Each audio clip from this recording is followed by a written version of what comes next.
Well, there are some big changes happening for a lot of us, and that is largely because of the alignments that are happening currently in the celestial sky. Mostly because of the new moon that we are experiencing today and its opposition to the planet Uranus, which is in the final degrees of Taurus. Why this is such a big shift is that we will not experience this alignment ever again in our lifetimes. And that is because Uranus takes 84 years to go around the zodiac system.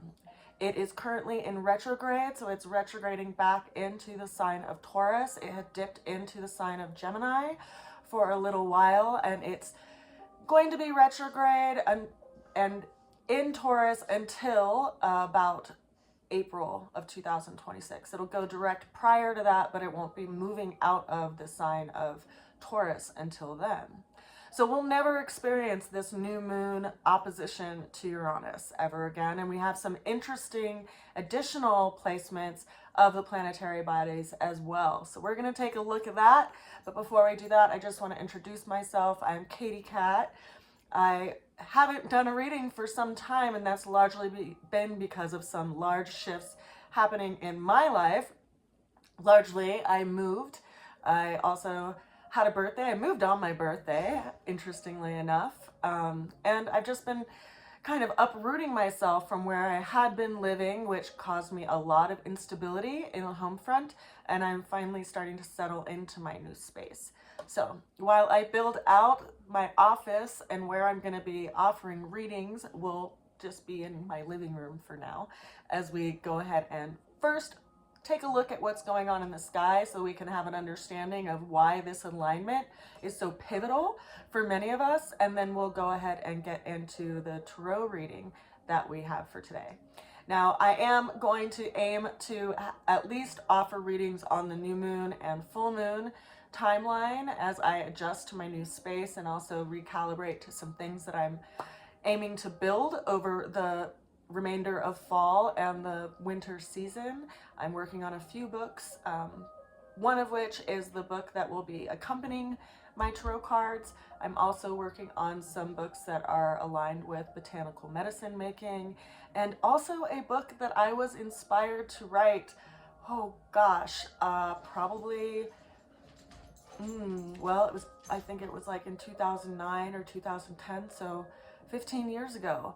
And I already have a contract to publish this book with a publishing company, and so it's time that I kick that into gear. I've had a lot of instability in my life, which is interesting. A lot of big shifts in the last 7 years, which many of you likely have as well. It was so pivotal for me, though, because Uranus has been going through the sign of Taurus, which is a pretty stable sign. It's a fixed earth sign. So there's a lot of stability, a lot of growth. The sign of Taurus represents our financial system, our monetary system, our belief system, basically things that are associated with fixed earth.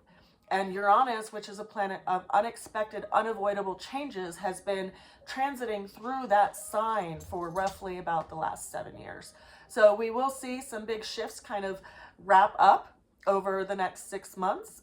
And depending on the house that you have Taurus in, that's where you'll be experiencing that shift. So let's go ahead and take a look at what's going on with the sky right now. It is a new moon, which means that the moon and the sun are in a similar space in the sky, and we don't see the moon, right? It's a dark moon because, of course, we only see the moon as a reflection of the light of the sun. And that is going to be in the final degrees of Scorpio. So if we take a look at what's going on here, you might be able to see why I think it's such a big deal. We have this big grouping of planets here with the sun and the moon, but we also have Mercury, which is currently retrograde. We have Venus, which is about the midpoint of Scorpio, and then we have Mars over here in Sagittarius. Now, opposite of this moon and sun is the planet of Uranus. So whenever we have oppositions, it's going to be causing a lot of reflection and change. We also, coincidentally enough, have this trine alignment in the water signs between Jupiter, Saturn, and Neptune, which are grouped over here in the final degrees of Pisces, and then of course Jupiter. So these are all in water signs. We have Pisces, Cancer, and Scorpio, which are all water signs. Cancer is cardinal water or forward moving water. Scorpio is fixed water, which is stable water, and then of course Pisces is mutable water. So there we see kind of the equilivator or the equilivator of the two. It would be the most neutral of the two signs, or of the three signs, and then it is forming this opposition with Uranus. So you can see there's this kite happening right now, and the anchor of that kite is in the sign of Scorpio. Scorpio is a sign of, deep wealth. It governs Pluto and those sources that are found in the earth itself. So it also speaks to transformation. Now, when you look out in the world, if you're in the northern hemisphere currently, we see the weather getting colder. Fixed water is also associated with ice, solid ice, unmoving ice, and we see plants and trees pulling their energy inward. And so in a lot of ways, we are doing that as well. Now, considering wherever this sign is that Scorpio is sitting in your chart, that's where you're going to be experiencing this anchor of this kite. And the opposition of Uranus is going to be where we are experiencing unavoidable changes, and that will be activating this energy happening in Scorpio. Now consider that we have Mercury, which is currently retrograde, and it's in the similar space of the sun and the moon. So there are conversations and ideas and things that are coming back to us and returning to us as far as like revisiting it in our mind, revisiting it by way of communications. It can also be bringing up things that we need to slow down with by way of transportation, because Mercury, the fastest moving planetary body in our celestial system, aside from the moon, of course, is in retrograde. So it's slowing things down and bringing things in for review. So you may be reviewing things from the past right now, revisiting things from the past that are coming back into alignment with your essential self, because it's not all the time that Mercury retrogrades into the sign of Scorpio. Now, this is bringing up things that we want to change, things that we want to revisit, and ultimately things that can create a big shift in our lives, paired with this planet of Uranus, which is in opposition.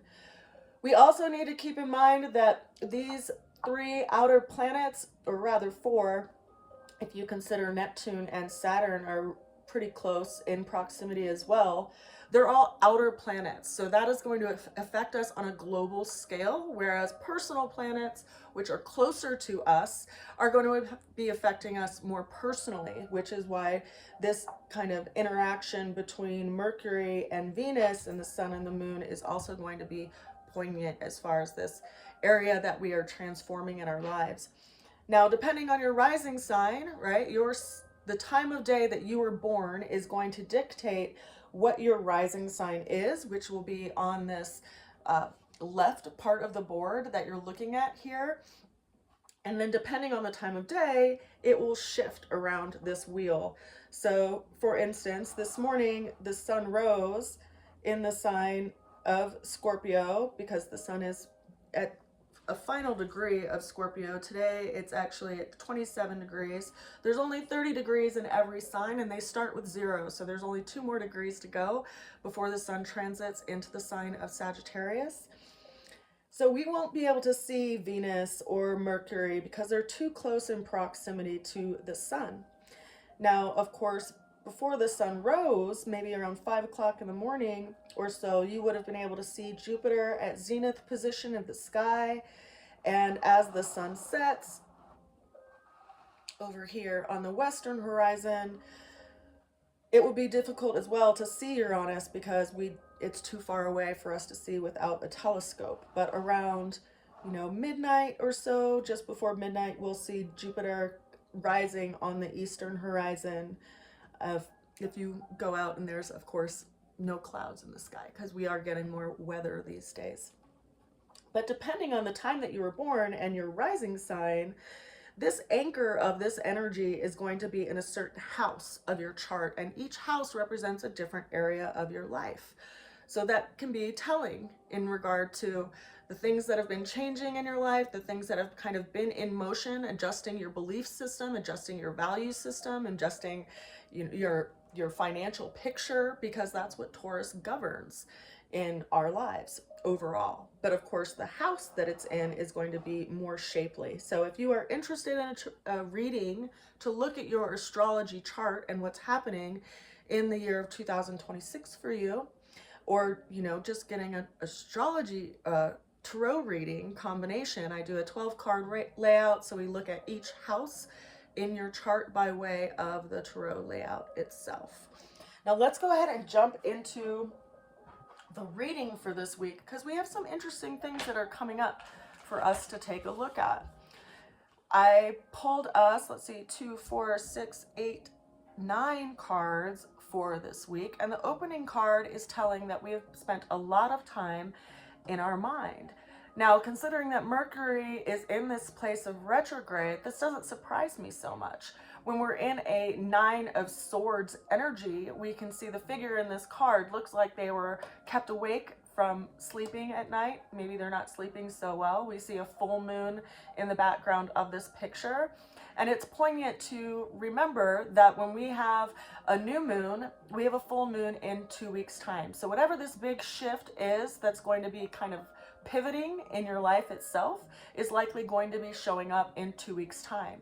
Now, we don't experience a full moon in the sign of Scorpio until we are in the timeline of the sun being in the sign of Taurus. So that'll be 6 months from now, which will be pivotal in our lives, and that is coincidentally when we will be seeing the planet Uranus move out of Taurus. So this will be an interesting coming 6 months for us to recalibrate our lives and pivot on something that is important.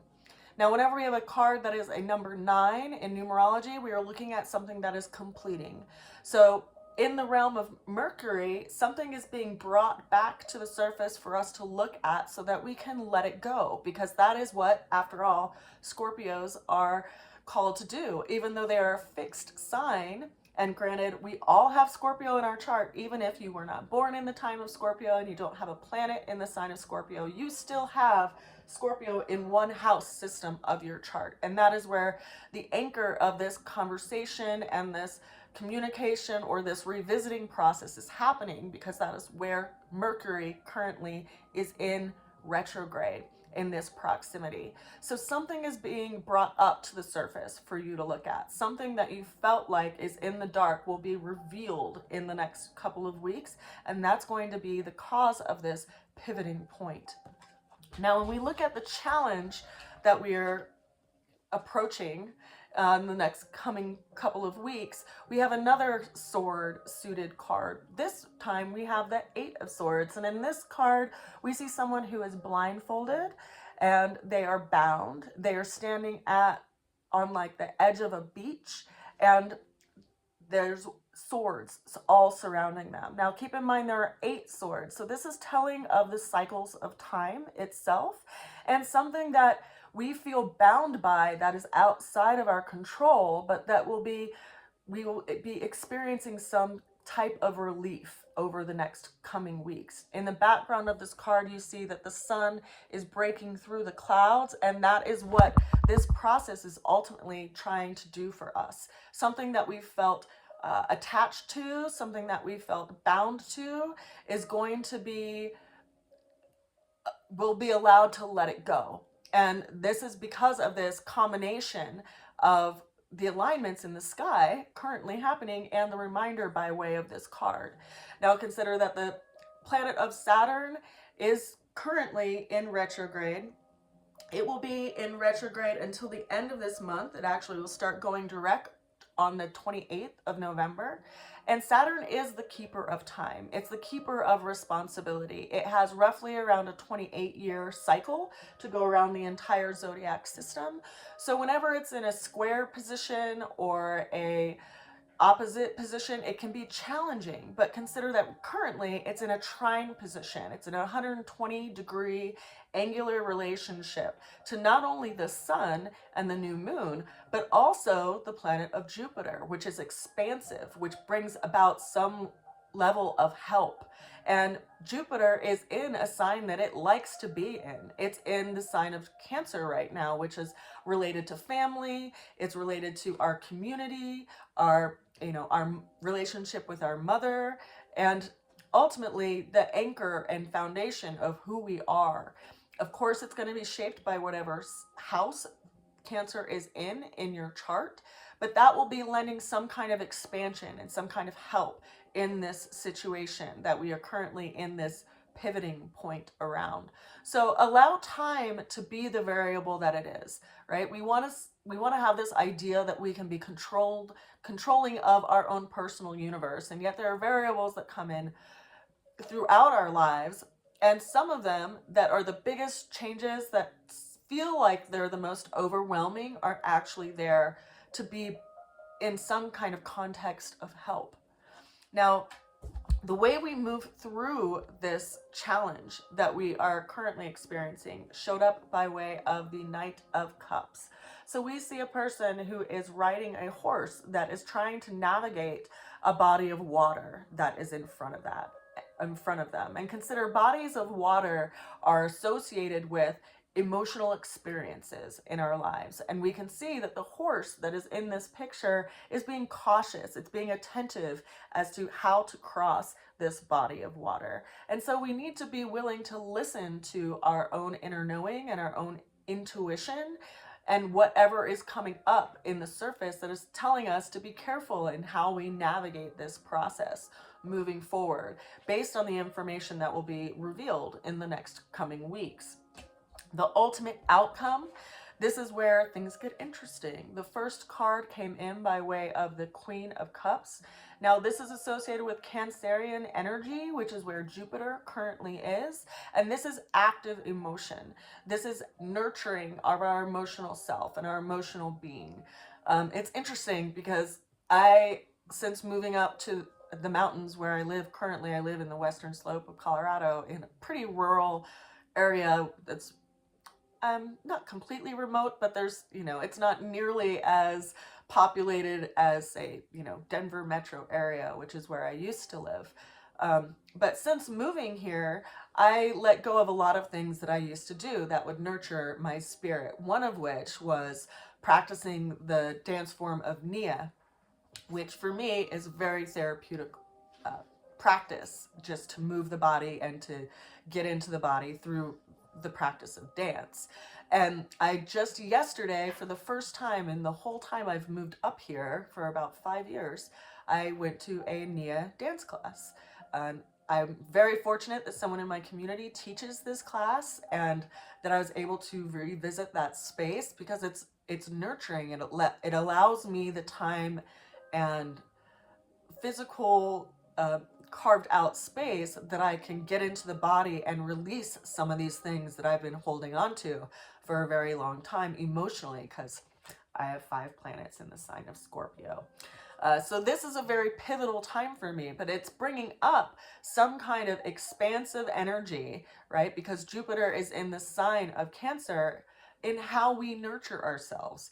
And it's bringing up what we've been able to visit through, like throughout time, that has really been nurturing for us. So if it's walking out in nature, if it's some practice, if it's some art form, if it's some movement practice that you used to do, this is a good time to revisit that space and reintroduce yourself to that space and wherever nurturing is for you. It might even be, giving yourself nurturing food or surrounding yourself with nurturing friends and letting go of those that perhaps aren't in alignment with where you are aiming to go in your life. But that's the first step, to nurture our emotional being, nurture our body, nurture our family and those connections that we feel strongly about. Now, this is followed up by the Hermit card. Now, this is where we see the first major arcana of our reading for this week. The Hermit card is the number 9 of the major arcana. It's associated with the sign of Virgo, which is where the South Node currently is, and it's also associated with Chiron, which is the planetary body that's in between the signs of Saturn and Uranus. Interestingly enough, that part of us that, needs to be responsible and the part of us that is open to change. It's the meeting point. And Chiron is associated with the wounded healer and that which we need to heal in ourselves. And here in this card, we see this kind of elderly, wise figure, which is standing on the peak of a mountaintop with a lantern held in their hand. They're holding a light out to others from what they've experienced and learned in their own path. So this is an interesting aspect because it is, after all, called the Hermit card. And what is it that you need to go into by way of yourself that needs some kind of healing? Chiron is currently in the sign of Aries, even though it's associated with the sign of Virgo. It is transitioning through this space in our own chart, which is where we mature in ourselves, where we go from, the little s self to the capital S self, the mastery of self. And we learn to master ourselves when we learn to heal ourselves. So there is some shift that's happening currently, which is allowing us to access that space and transition through that space in our lives. That's followed up with the Four of Swords. We have a lot of swords showing up in our reading today, which to me is telling of the energy and the importance of the planet of Mercury and this particular retrograde process. Mercury is the fastest moving planetary body, so it goes around the entire zodiac system in around 88 days, and it retrogrades roughly around 3 times a year. But it will be retrograding in water signs for the upcoming retrogrades that it'll be experiencing. So we're revisiting these places in our emotional awareness and our emotional history and our emotional body and learning how to think about them in a new way, experiencing conversations and exchanges that will shed light on this space, which will help us to think about things in a new light and under a new light, quite literally right now, because it's in this interesting arrangement with the new moon and the sun opposite the planet of Uranus. Now, in this instance, we had the Four of Swords, but it is upside down, or, in a different way of viewing it. Now, the Four of Swords is associated with the long question, our ability to, think through something that we want to grow and where we might feel stagnant in it. It can be telling of the beginning stages of being kind of imprisoned in the mind. We often forget we have these different tools in our toolbox of ourself, right? We have an emotional center, we have a mental center, we have a physical center, and then we also have our will. And all of these are highlighted in the suits of the Tarot, and the suit of the Swords is associated with our mind. It's associated with the element of air and communication. And this showed up today in an opposite position. So there is some long question that we've been kind of fixated on that we are going to be able to see in a new way. And kind of like a riddle gets solved. Instead of it being, something that we're fixated on that we can't find a solution to, something is revealed.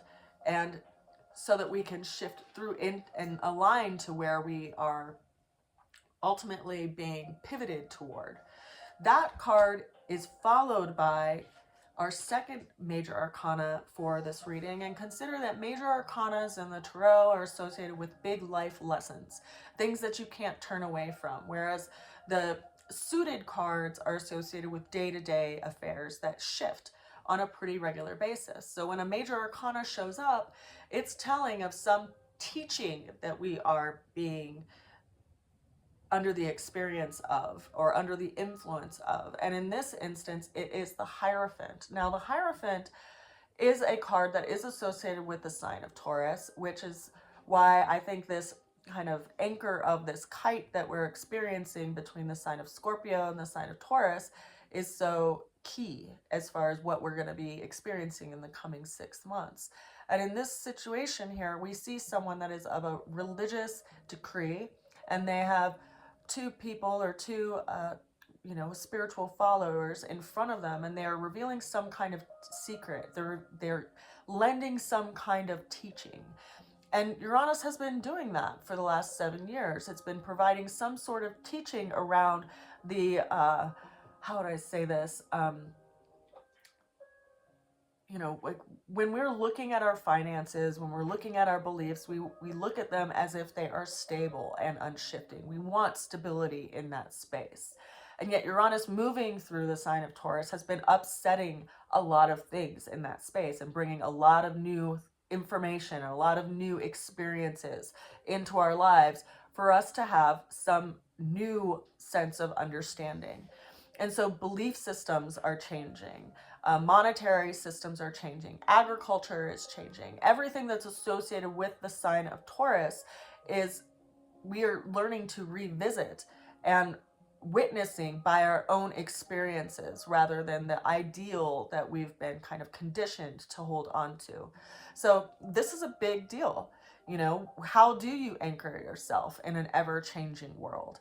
That's something that all of us are asking ourselves right now, because there's a lot of unknown that we are currently experiencing. And if we look back historically to when Uranus was in its final stages of Taurus prior to today and prior to this visit in Taurus during our timelines, it was roughly around 84 years ago, because that is the timeline that it takes Taurus to transit the whole chart. So we can look back historically and see what was happening globally 84 years ago and get some kind of sense of this information and revisitation around our belief systems and how that's going to be influencing our lives in this current timeline. There's a teaching there. There's an understanding there.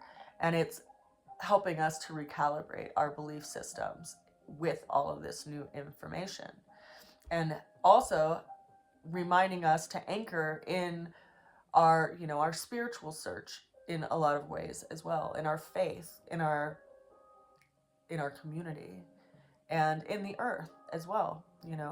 So this is a big deal that this is showing up. It's followed by the Three of Wands. Now, here in this instance, we see a person who is standing, looking out across a body of water. They have one wand in their hand, and they have one behind them and one beside them. Threes are a card of ideals, but in this situation, we see someone with their will who wants to pass over this body of water, and yet there is another anchor of will behind them, another anchor of will beside them, which is kind of encouraging them to travel across the unknown.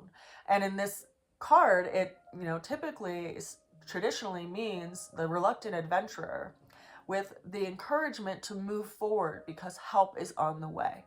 And so if there is a dream that you've kind of held in your pocket for a long time, this is where Uranus is activating you and reminding you how precious time is, and how impermanent time is, and how important it is to follow that dream, and knowing that not everything needs to be figured out before you take that first step and go on that journey, that things will arise and come to you to help you navigate those unknown places. But you have to hold that wish in your heart, and you have to trust that you will have the support when it is needed as you transverse this emotional body of the unknown.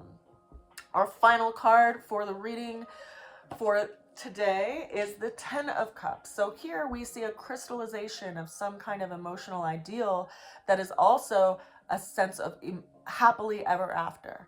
So if there's something that you've been trying to make happen, right? If you've been trying to force that square peg in a round hole, or trying to force something in your life and you felt a bit defeated, consider that the changes that are coming about us right now, that are asking you and sometimes even forcing you to pivot, because once you see something, you can't unsee it.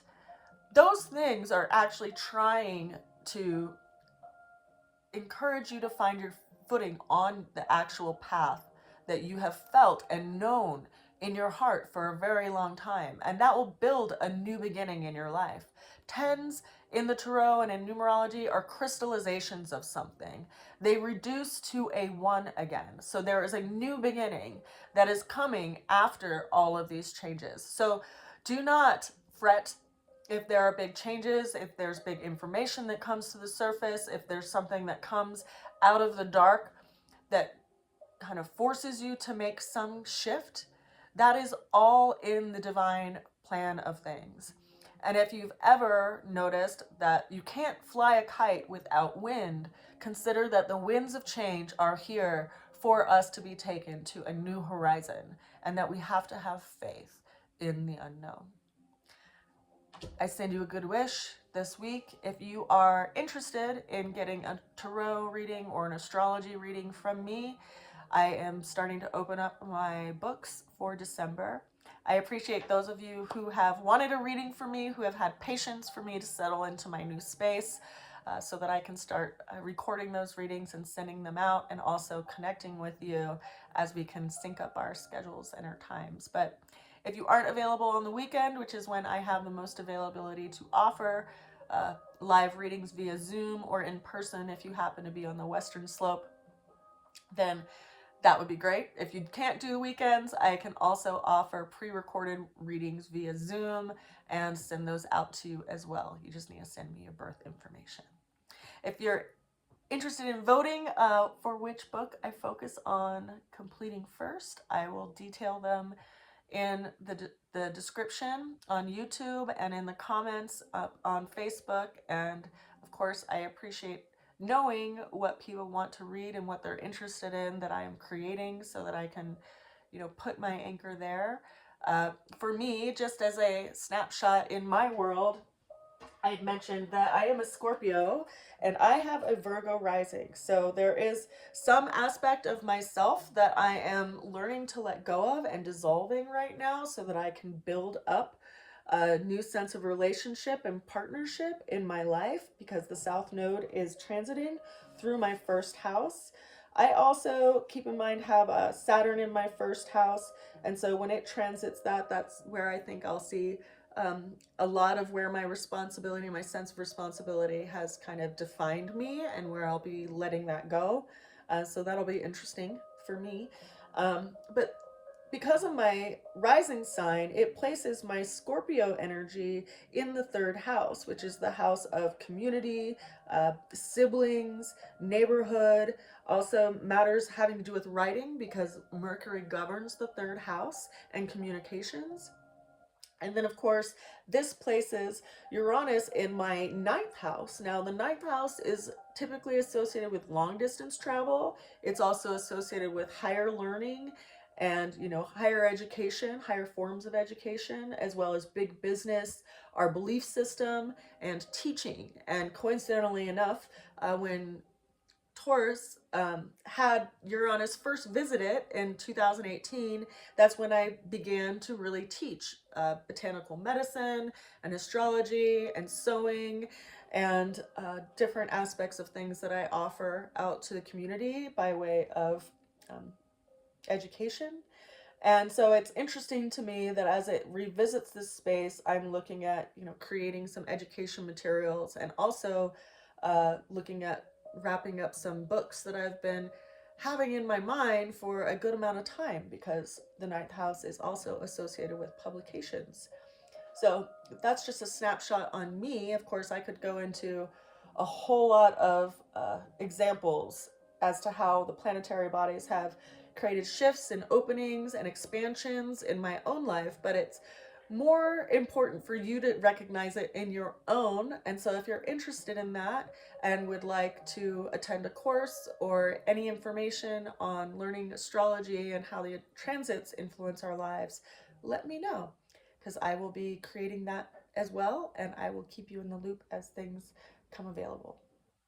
I send you a good wish. I send you a lot of love, and I look forward to connecting with you in the world through emails, through YouTube, all the ways that you feel called to reach out to me.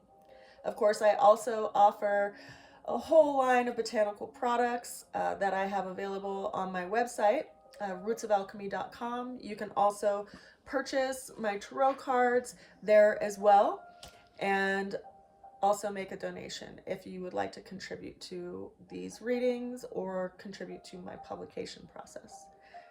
I send you a good wish and many blessings as we navigate these big pivotal changes that are upon us, and I send you encouragement to trust and have faith in the process and to anchor yourself in your own heart as we navigate through this big wind shift in time.